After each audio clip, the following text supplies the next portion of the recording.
Hello folks, Everchanger here, and welcome back to more Pokemon Yellow. More specifically, welcome to the final battle of Pokemon Yellow.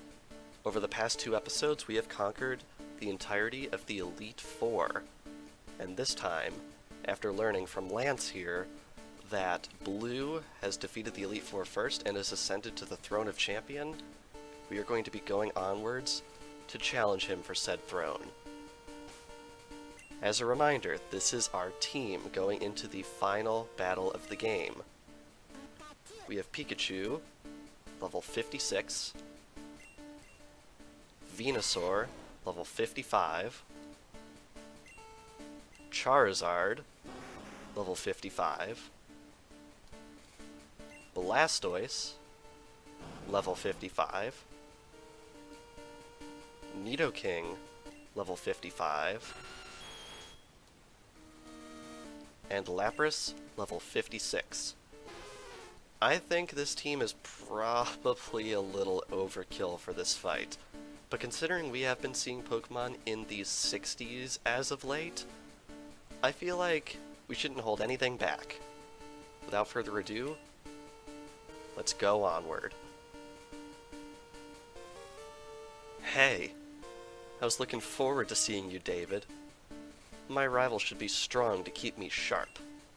While working on the Pokédex, I looked all over for powerful Pokemon. Not only that, I assembled teams that would beat any Pokemon type. And now, I'm the Pokemon League Champion. David, do you know what that means? I'll tell you. I'm the most powerful trainer in the world. This music. Blue wants to fight. He is opening up with a Sand Slash, which is not what I was counting on, so Pikachu is a really bad opener for this fight. This music tells you that Blue means freaking business, and this is basically the Pokemon Company's We Mean Business song as of late, because in Generations 5, 6, and 7, a remix of this song will play during the final battles of the Pokemon World Championships, and under no other circumstances in the game. So, yeah, when this music plays, you know it's going down, like seriously. Anyway, he's got an Alakazam, and I am very, very worried about that because I don't have anything to counter it with. So I think we're just going to send in Charizard and hope we get some results. This thing's level 59 and can dish out some serious Psychic-type moves, so I'm going to try and see if we can land Fire Blast. And for whatever reason, the AI thinks I was going to be faster than it. And yes, Fire Blast does manage to hit. I think that's the first time I've actually used Fire Blast on screen. And as you can see, a move of that power only does about half of Alakazam's health, maybe even a little bit less looking at it. Like, just eyeballing it, like, I'm not sure if this second Fire Blast will take it out. No, it doesn't, and I'm wondering if he's going to actually heal. He is not, which is surprising. Alright, and anyway, we are going to get a critical hit with Slash right there. Now, I found out something really interesting about Slash. Apparently, its critical hit ratio is like over 90% because of how the game calculates critical hit ratios. So in case you're wondering why on earth it's been critting so much, that's why. Anyway, I think I'm going to switch out of Charizard, and we are going to bring in... Well, actually, Charizard's probably still the best Pokemon to take out Exeggutor, but I'd really like everyone to have some screen time in this fight. So, yeah, that's what we're going to try and do. Not sure if we'll exactly make it, but we'll try.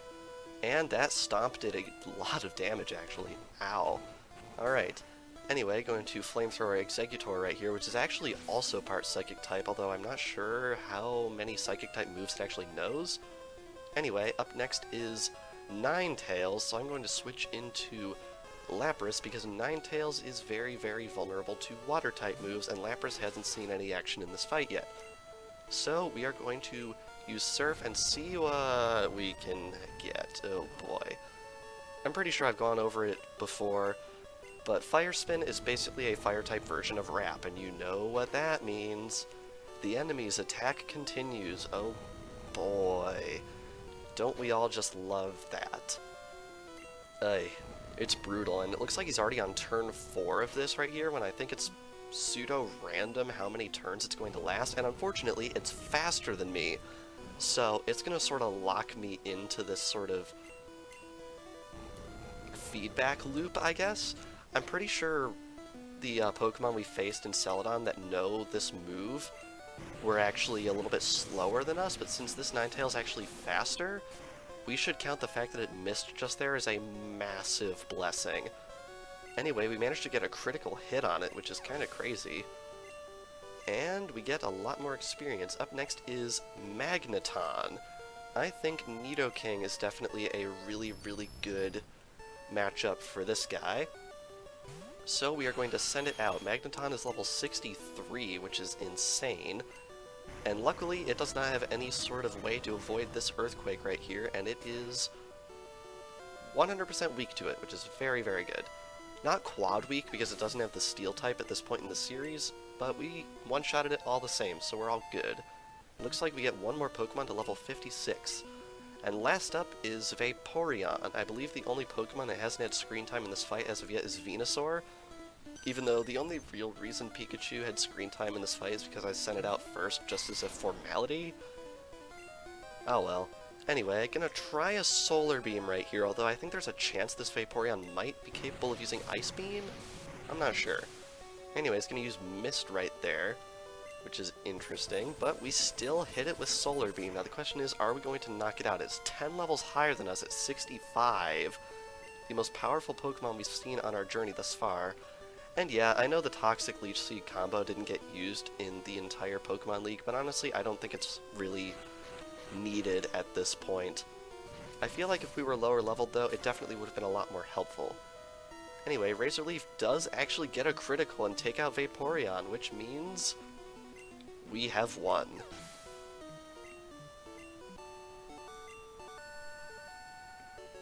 No! That can't be. You beat my best.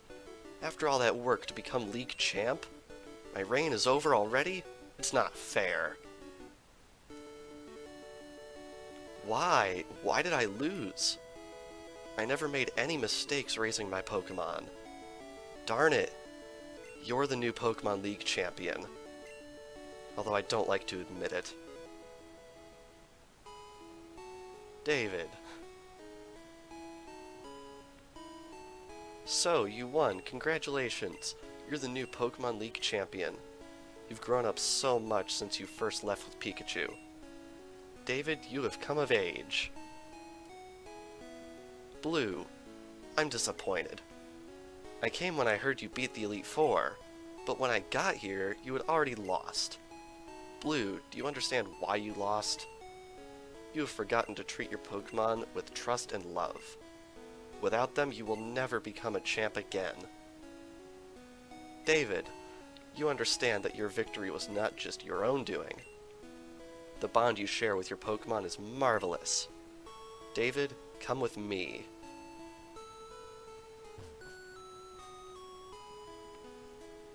Ahem. Congratulations, David. This floor is the Pokemon Hall of Fame. Pokemon League champions are honored for their exploits here. Their Pokemon are also recorded in the Hall of Fame. David, you have endeavored hard to become the new League champion. Congratulations, David. You and your Pokemon are Hall of Famers. And we have done it! We have completed Pokemon Yellow, and this is actually the first time, I'm pretty sure, that I've ever actually legitimately completed this game. Which is kinda crazy. I call myself a Pokemon fan, but I've never actually beaten the originals until this day, and it's kinda crazy how the entire thing is on the internet for people to watch for whatever reason. Anyway, as is Pokemon tradition, we are going to get our whole team inducted into the Hall of Fame right here, which is super duper awesome. Everyone absolutely deserves a position in the Hall of Fame. As do the viewers, in my opinion. The viewers definitely gave me a lot of motivation for this project in particular, which is Very, very nice, and I think I have a nice reward in mind for the next project. But of course you are going to have to wait until next week to find out what that project is. You finally got at least 50 species. Be sure to get experience all from my aid. Already got it, buddy. And here we have the incredibly short credits of Pokémon Yellow version. Man, what a journey. I know I've been down on this game a little bit during the Let's Play, and I can definitely say it's not my favorite game in the series, but I think it's definitely fun to see where it all started, because the thing about any video game series is you want to see it improve, and after playing through this game I can definitely say this series has improved with time. Anyway, it's going to go through all of the wonderful people that worked on this game, all these crazy people who got together in a garage or something and threw together this game and proposed it to Nintendo. And I feel like Nintendo saying, yes, let's publish this game is probably one of the best choices they could have ever made. Anyway, with the credits of the producers and the executive producer, I'm assuming we're just about at the end of this credit sequence here. But this isn't quite the end. There is one more episode of this series that we are going to be doing, because like any Pokemon game, this one has a post-game, although this one has a pretty short one, which we can definitely cover in one simple video. Which means the series is going to end with precisely 64 parts, which I think is a really, really nice number, just on the principle of the thing. Gotta squeeze in one more stutter. Anyway, with that, I will see you in the next episode of Pokemon Yellow, where we are going to be taking on the post-game. Thank you all for watching.